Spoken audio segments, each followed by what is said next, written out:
So, should we go back to my place? Keep the playdate going?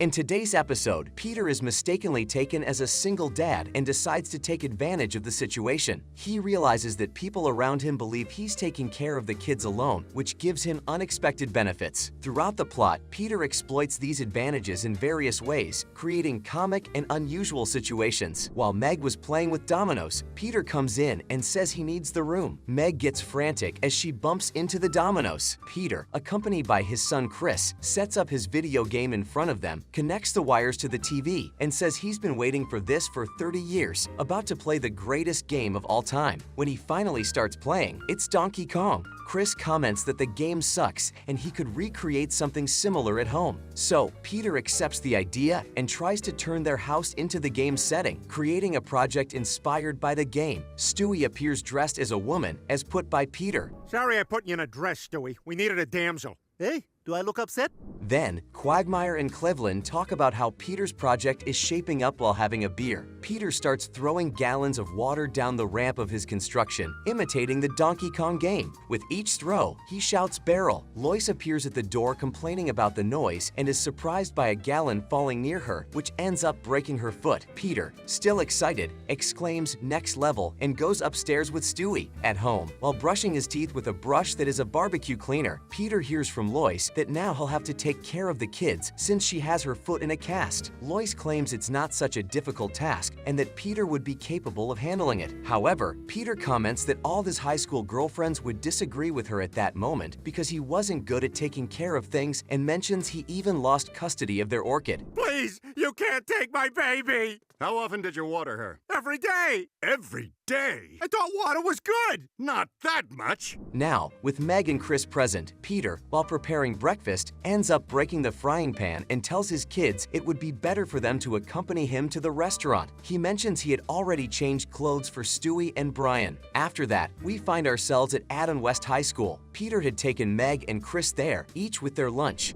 There's a grenade in here. Use it to get a better lunch. I got a sandwich in mind. You got the wrong bag. Then, Peter realizes Stewie was in the back seat of the car and expresses his frustration at having 3 kids. After the emotional moment in the cafeteria, Peter, still dressed as a kangaroo pouch, puts Stewie on the table and is approached by a waitress. She asks what he would like to order, and upon learning that the mother is not present, mistakenly interprets Peter as a widower. She apologizes and says that whatever he wants to order will be on the house. Peter, touched by the memory that Lois liked pies with whipped cream, decides to order a pie but can't hold back his tears. Peter goes to the bar to meet his friends and starts talking about the topic of being a widowed father to get advantages. Quagmire quickly gets bored with the topic, but Peter continues talking about the situation. Eventually, he confesses that he was lying about being a widower just to get free stuff. Joe says it's okay and even encourages Peter to keep up with the charade. Lois rings the bell to call Peter and ask for a favor, but Brian arrives in his room instead of Peter. She asks for the TV remote, but Brian tries to persuade her to have a more intimate moment. Lois plays along and suggests a sponge bath. Brian takes a sponge from his tail, but upon discovering that Lois' legs are hairy, he gets scared. Lois challenges him to take care of her properly if they want to have a more intimate relationship. Got it. Smell it. No! Take a deep breath and smell it. Ah, what is that? Peter changes Stewie's diapers during the picnic, and the other parents around are impressed with Peter's skill. He throws the dirty diaper into the trash can, and everyone cheers and salutes. In another scene, Becky arrives with her son and asks Peter if her son can play with Stewie while they talk at their house. At Becky's house, she tells Peter that her son is having a great time with Stewie. She gets a beer for both of them as they talk. The conversation starts with Becky asking Peter how long he's been widowed, and Peter responds that it's been an eternity. Becky takes the opportunity to talk about her late husband, but Peter starts yawning and showing disinterest. Stewie and Becky's son interrupt the dialogue by appearing at the door and saying they're going to play in the room. Peter asks Stewie to leave the door open. Becky suggests that this become a habit between them, easing both of their loneliness, and Peter agrees, finding the idea great.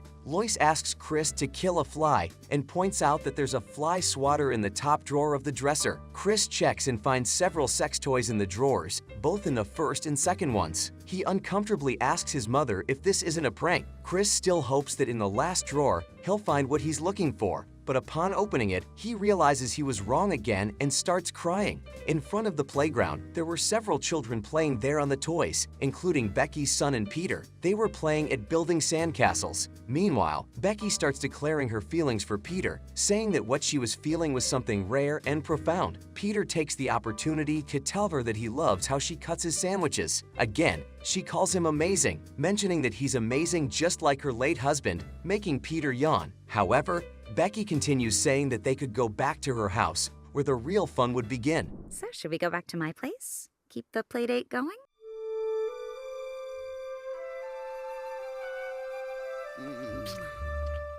Back at the bar, Peter reveals to his friends that he lied about being a widower to get a free bucket of popcorn, but Becky kissed him and he didn't know how to react. He admits that this lie wasn't the best idea he had. Cleveland thinks it's a great idea. Quagmire suggests that he could do two things from there, end everything or increase the level of womanizing. Joe argues that he should end it because it would be the right thing to do. Now, Peter sends a message to Becky saying that things between them are moving too fast. However, she shows up at Peter's doorstep with a surprise dinner for him. Stewie and Brian appear, and Stewie sees her, greeting her as Mommy Number 2. Brian, puzzled, asks what's going on. She approaches him to pet his head and belly, and he starts to enjoy it. Meanwhile, Lois's bell rings, and Peter goes upstairs to attend to her. Lois asks about the delivery person, and Peter lies saying that he brought dinner for both of them. Lois decides to come down to eat with him, stating that she's feeling better after a week of rest. Peter insists she stays upstairs and eventually convinces her.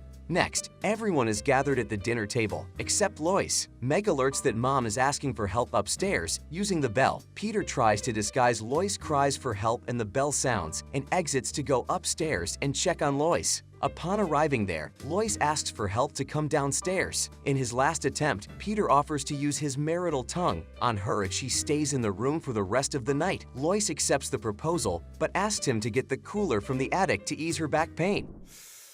Lois, if you stay up here for the rest of the night, I will use the marital tongue on you. Then, Peter, after suffering a fall while descending from upstairs, tells Lois that he finally found the cooler. Lois questions why it took him so long, and Peter suggests that they should better discuss it upstairs. However, as he stumbles, he ends up hitting his face on the speaker box. Becky arrives where Lois and Peter are, asks if he's okay after the fall, and questions if the lady, referring to Lois, is his mother. Lois asks Becky who she is and why she's carrying Stewie. Peter gets up and says he'll tell each of them a funny story when they're far away from each other. Everyone at the dinner table shows up at the scene, and Chris is the first to greet his mother.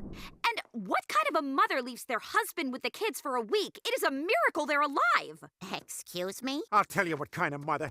Peter apologizes to Becky, reveals he just wanted free popcorn, and delivers a speech that charms Lois. They hug, and Lois comments that the speech almost canceled out everything he did. Lois compliments Becky, saying she's beautiful and deserves better than a 44-year-old morbidly obese man. Lois asserts she doesn't blame Becky and mentions her late ex-husband. They all yawn together, and Becky walks away from the Griffin residence after picking up her car. In the final scene, Lois is sitting next to Peter on the couch at home, mentioning how much her foot has improved and expressing her satisfaction with it. Peter takes the opportunity to say how happy he is that their relationship is back to normal. Yeah, and I'm happy our relationship is stronger than ever and everything is back to normal.